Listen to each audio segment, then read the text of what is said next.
Chapter 2. Booting up a PC. The sunlight bounced off the eyelids of Peter Byte, asleep in his apartment in a seaside town, and set off the process of waking up his still unconscious brain. Peter slowly bobbed to the surface of wakefulness through a muzzy, incoherent mixture of dream and reality.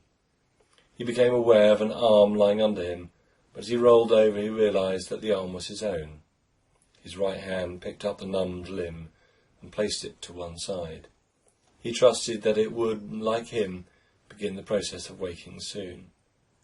He was happy to find that he still had legs, and these he stretched and twisted, which caused his back to arch, and his shoulders lifted his arms until they hit the headboard of his bed.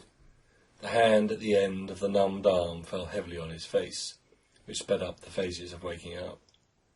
So his body worked okay. The legs and arms seemed to be where he left them, and worked approximately in the way he had expected. Now his brain started the operation of bringing Peter back. Firstly, where was he?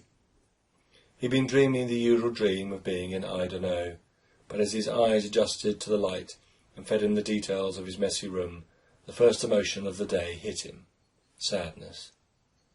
The next answer to an unasked question was, what day was it?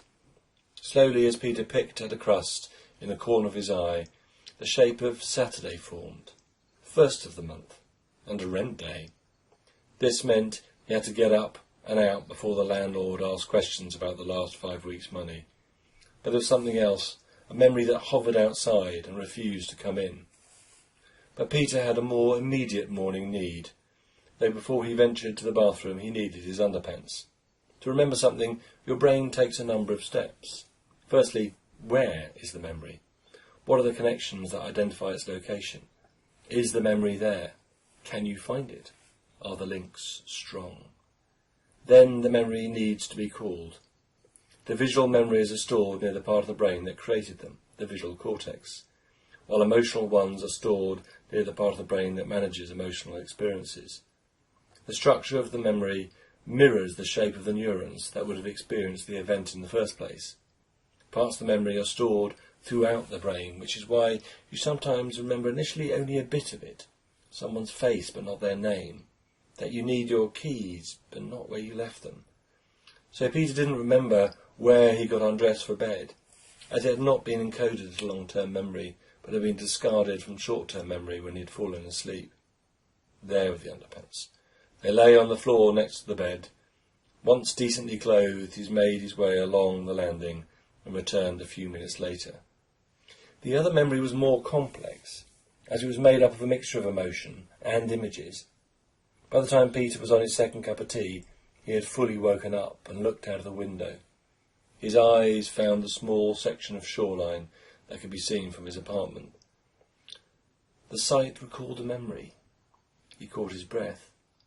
A mind movie replayed the evening with an elderly gentleman called Mr. Fintel on the seafront the evening before. Peter heard again the last thing the man had said to him, in his clipped military accent, his head barely visible through the car door window. "It's your choice, Peter, but we need you. Your town needs you. And I think, if you're honest with yourself, you need this too. If you want to come, 10 a.m., right here.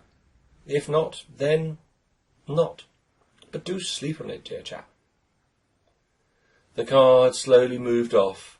The blacked-out windows reflected Peter's distraught face as it drove off into the busy Friday night traffic.